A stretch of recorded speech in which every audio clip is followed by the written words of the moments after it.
महाराज जी, मेरी पत्नी की 9वें महीने में डिलीवरी हुई थी। डिलीवरी में बच्चा मृत पाया गया।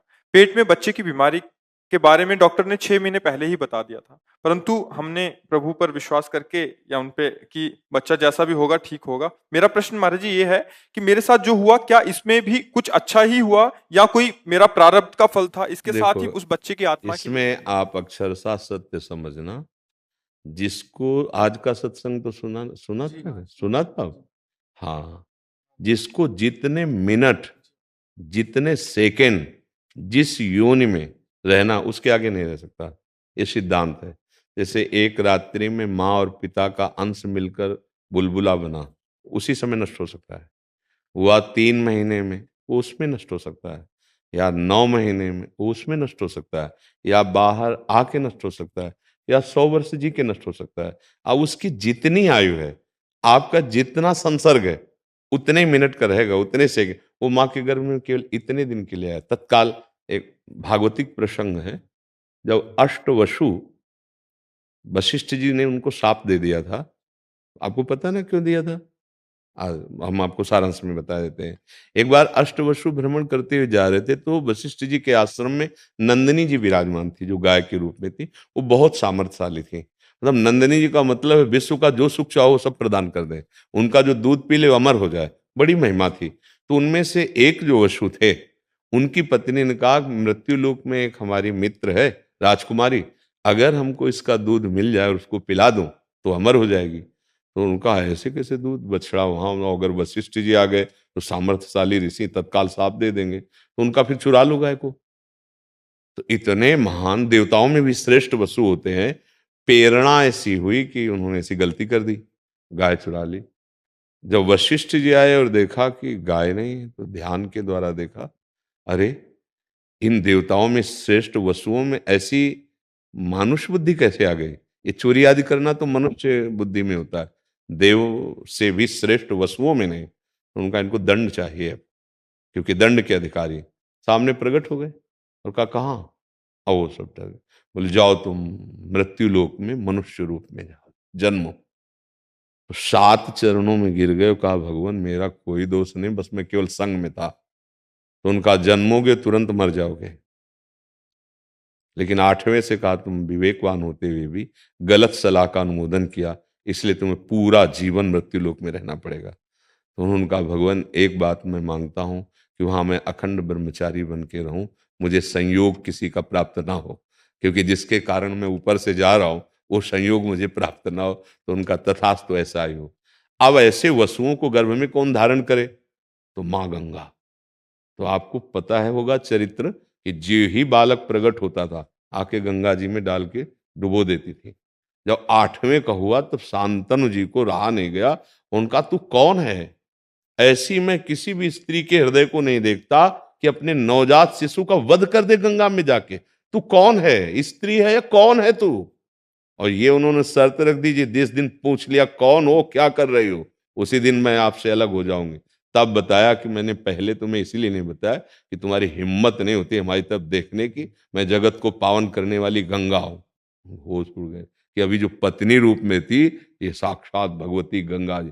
तो उन्होंने कहा, फिर मैं आपसे प्रार्थना करता हूं कि आप, ठीक है, पर आपने ऐसा कृत्य क्यों किया? तो उन्होंने बताया, इनको केवल इतना ही समय दिया गया था कि आप इस योनि में आएंगे और तुरंत मुक्त हो जाएंगे। तो देखो, हम लोग अपने अज्ञान के कारण कि मेरा बेटा जन्म लेता, मेरा बेटा नहीं, जीव कर्मानुसार जितने सेकंड के लिए, जितने मिनट के लिए, जितने दिन के लिए, जितने महीने के लिए, उससे ज्यादा नहीं रहेगा। जवान जवान लोग चले जाते हैं, नहीं कोई जरूरी थोड़ी कि बूढ़ा होकर के मरे। आप वो तो सब देख रहे हैं, प्रक्रियाएं देख रहे हैं। तो इसलिए विवेक का आश्रय लो तो धैर्य पूर्वक समझ पाओगे। मोह का आश्रय लोगे तो आप भगवान पर दोष दोगे। उस जीव को केवल इस योनि में इतना ही आना था। अब यह मुक्त हो गया, पता नहीं, या किसी और योनि में गया, ये तो भगवान जाने, क्योंकि ये सारी बातें उनके हाथ में है। या तो जो उस कोटि के हो, अपने तो केवल उनके विधान को जानते हैं कि भगवान का विधान। हाँ, सुनो भरत, भावी प्रबल, बिलख कहो मुनिनाथ, हानि लाभ जीवन मरण जस अपयस विधि हाथ, उनके विधान के हाथ में। इसमें असंतुष्ट मत हो, उस जीवात्मा का उतना ही समय।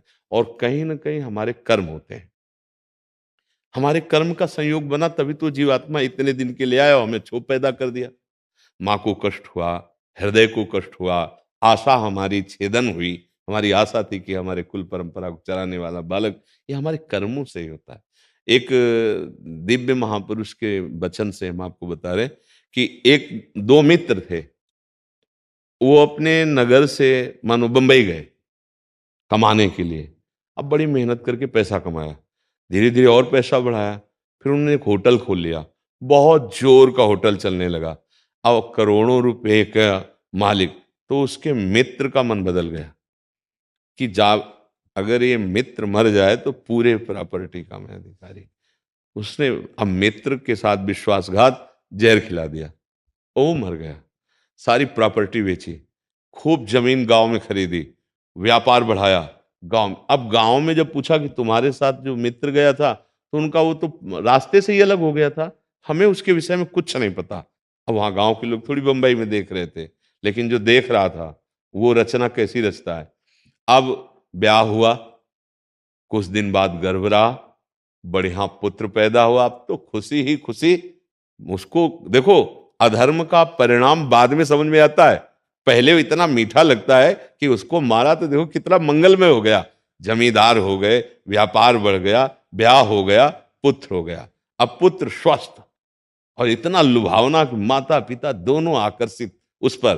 अब पढ़ाई लिखाई में इतना ग्रेजुएट। अब उसको अमेरिका भेजा, पैसा खूब था, वहां पढ़ना लिखना शुरू किया, बीमारी शुरू हो गई। अब वहां से जब, अब यहां से बेचना शुरू हुआ। पहले रुपया जाते रहे, फिर जेवर आदि बेची, फिर संपत्ति बेचना, जो जड़ संपत्ति, खेती आदि। धीरे धीरे धीरे कर्जा ले लिया, करोड़ों का कर्जा ले लिया। अमेरिका में औषधि चलती थी, जब नहीं रहा तो बचाने भर का पैसा, तो उसको वापस बुलाया और गोद में ऐसे रख के रो रहे थे कि बेटा अब कुछ नहीं बचा, करोड़ों का कर्जा हो गया, अब क्या करूं। तो मुस्कुराया और कहा दोस्त समझे। तो कहा तुम मुझे दोस्त बोलते हो बेटा? बोले हाँ, वही बंबई वाला दोस्त, पूरा हिसाब बराबर, और कर्जे में, और ये जा रहा हूं। और शरीर छोड़ा चला गया, मिटिया मेट हो गया ना मिटिया मेट। हमारा कोई कर्म, अब हमें तो पता नहीं होता ना, वही आके हमको दुख देता है, वही आके ऐसे विधान बनाता है कि हम महान दुख में, अब पूरे जीवन, अब उस कर्जा निपाटने में, और पुत्र का राग बहुत हर तरह के कर। इसीलिए बार बार हम कहते हैं अध्यात्म योग के बिना हमारा जीवन बिल्कुल मृत तुल्य जीवन है। ऐसी घटनाएं हैं, ऐसी परिस्थिति है, मानो उसने आपका वर्ण किया, आपने छल कर दिया, अब उसके जीवन में क्या रहेगा?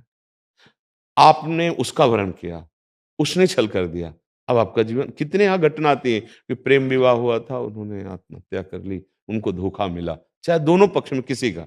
हम ही कहते हैं कि बिना बुद्धि शुद्ध हुए हमारे कोई संबंध पावन नहीं रहेंगे, हम किसी तरह चैन नहीं ले सकते। नाना प्रकार की दुर्वासनाएं, नाना प्रकार का छल कपट का तांडव जो माया में हो रहा है, हम उससे बचने का उपाय तो कर ही नहीं रहे। सोच रहे माया समेटने से सुख केवल प्राप्त हो जाएगा। एक कोई न कोई हमारे कर्म होते हैं। अध्यात्म के बिना आप समझ नहीं सकते, माया का बहुत विचित्र खेल है। यहां जितनी श्वासों के लिए आप आए, बस उतनी श्वास। इसीलिए सबको कहते हैं 50 वर्ष में तुमने 50 करोड़ रुपए कमाए, संपत्ति कमाई, लेकिन जब आखिरी श्वास होगी तो पूरी 50 वर्ष की श्वासों से कमाई हुई संपत्ति देकर एक श्वास भी नहीं बढ़ा सकते। ऐसी श्वासों में राधा राधा जपो। सब मेहनत के कार्य करो, व्यापार करो, नौकरी करो, पर राधा राधा जपो, तभी श्वास सार्थक होगी। और अभाव मत पुत्र का समझना, आना होगा तो आ जाएगा, नहीं श्री कृष्ण को पुत्र बना ले, गोपाल जी को। हाँ, पूरा निर्वाह करते हैं, हमने देखा है। एक माई थी, आज के 15-20 वर्ष के पहले, वो गौड़ेश्वर संप्रदाय की थी, टाट लगाती थी और गोपाल जी को छाती में रखती थी। क्या स्थिति थी, इधर दूध की बोतल, इधर टॉफी, इधर ये, मेरे लाला ऐसे ऐसे गोपाल जी को। और विरक्त संत थे, पूरा वृंदावन हमारा उनका सम्मान करता था। परिक्रमा में ही टहलती रहती थी, फुटपाथ में ही सोती थी। क्या वैराग्य उनका था, टाट की लंगोटी और टाट लगाए। और स्त्री शरीर, और गोपाल की मैया ही नाम से प्रसिद्ध थी वो। अगर हम ठाकुर जी को अपना बाल भाव, अपना लाला बना ले, तो अंतिम संस्कार वही करते हैं, आप ध्यान रखना। अंतिम फाइनल वही लाला आके करेंगे, दूसरे नहीं करेंगे। अगर प्रगट में आ जाते हैं तो वही आते हैं विविध रूपों में, और नहीं आते तो शोक नहीं करना, आपने प्रभु को बुला लिया। हाँ, करुणा निधान भगवान, जो भाव से आप भजोगे वही आपको अनुभव करा देंगे। ये उनके वचन हैं, ये यथा माम प्रपद्यन्ते तास तथैव भजाम्यहम्। जो मुझे जैसे भजता है, जैसे। एक बार यशोदा मैया इसी सेवा में थी, और लालजू महाराज धीरे धीरे देखो, नंद बाबा की डेहरी बड़ी मोटी थी दरवाजे की, पहले पुराने घरों में होती थी ना, अब नंद बाबा का महल। अब लालजू महाराज धीरे धीरे छाती रखी तो पीछे के चरण उठ गए, अब आगे के हाथ जमीन में नहीं जा रहे, छोटे लाला है, अब रो रहे हैं। तो नारद जी उस समय आ गए, उन्होंने देखा, कहा प्रभु हमको संशय में मत डालो, एक बार अपना चरण बढ़ाया था तो ब्रह्मलोक तक गया था, आप ही हो वामन रूप में, और आप डेहरी नहीं लाग पा रहे, हम आपको उतार दें? बोले आप चुप, दूर खड़े देखो, ये सुख हम माता यशोदा के लिए कर रहे हैं। रोना शुरू, मैया आई दौड़ के, और अरे मेरो लाला, और दासियों को डांट रही, देखो कितना कष्ट लाला पाए। नारद जी से क्या कहते, तुम चुप, दूर, तुम्हारे लिए मैं भगवान हूं, मैया के लिए मैं लाला हूं। उसको ये यथा माम प्रपद्यन्ते तास तथैव भजाम्यहम्। जैसा भाव करो, मेरे भगवान इतने कृपालु हैं, वैसा आज भी वही बने हैं। तुम्हारी पत्नी में भगवान ही बैठे हुए हैं, तुम्हारे परिवार में भगवान ही बैठे। जिस दिन वो अंतर ध्यान हो जाते हैं, आप उसे मरा समझकर शरीर को नष्ट कर देते हैं। अगर यही ज्ञान हो जाए, सी राम में सब जग जान, अभी मुक्त हो जाओ, अभी परमानंद में निमग्न हो जाओ। बस हम भगवान को भूले हुए हैं, और सब याद है, और सब याद है। यही माया खेल है। अगर हम केवल भगवान को याद कर लें तो फिर हमारी जीत हो जाए, हम भगवत प्राप्त हो जाए, हम परमानंद, हमें अभाव नहीं लगेगा।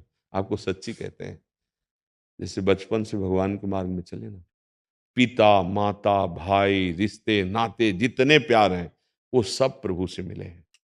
ऐसे नहीं, ऐसे कोई मतलब, ऐसे कैसे रहा जा सकता है? आप सोचो, बिना अपने प्यारे के प्यार के कैसे रहा जा सकता है? केवल बातें बनाने से मन को नहीं रोका जा सकता, मन विषयों में भागेगा, विषय भोग करेगा। उसको अगर रोका जा सकता है तो प्यार के बल से रोका जा सकता, और वो प्यार प्रभु देते हैं, माता का, पिता का, भाई का। जिस समय जो जरूरत पड़ी, मेरे भगवान वही रूप धारण करके प्यार दिए। आज आपको भी वही प्यार दे रहे हैं, आप पहचान नहीं पा रहे। आप अपनी स्त्री मान रहे हो, आप अपना पुत्र मान रहे हो, आप उसे पिता रूप में देख, पर उसे नहीं देख रहे जिसको देख रहे हो। जब मान लो पिता के शरीर से प्यार है, और वो पिता निकल जाए, तो उस शरीर को क्या करोगे?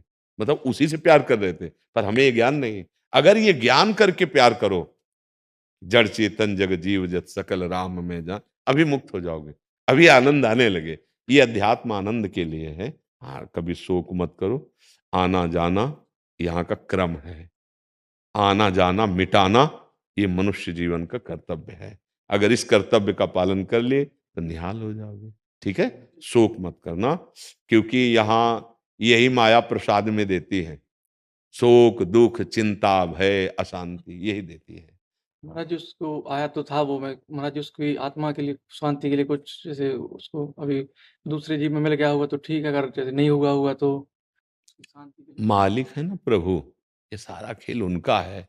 तुम तो कुछ क्षण के लिए बाप बने, वो अनंत जीवों के बाप थे, बाप है, बाप रहेंगे, वो सारी व्यवस्था करते हैं।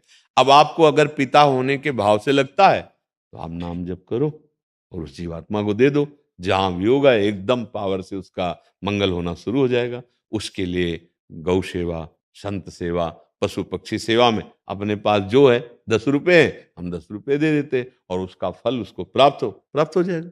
आप ऐसे भाव से कर सकते हो, और नहीं तो सच्ची बात तुम्हें बताए, वो अनंत ब्रह्मांडों का पिता है, उसका पालन पोषण करना यही स्वभाव है। 3 लीलाएं हो रही, जन्मना, पालन करना और नाश करना, तीनों बराबर अपना अधिकार इस सृष्टि पे है। अब नाश लीला होती है तो हम लोगों को पसंद नहीं आती, जन्म लीला और पालन लीला 2 लीला तो पसंद आती है, लेकिन नाश लीला पसंद नहीं आती। और अगर सच्चा ज्ञान हो जाए तो हम वैसे ही राजी रहेंगे। मरने से सब जग डरा, मेरो मन आनंद, कब मरी हो कब भेटी हो, पूरन परमानंद।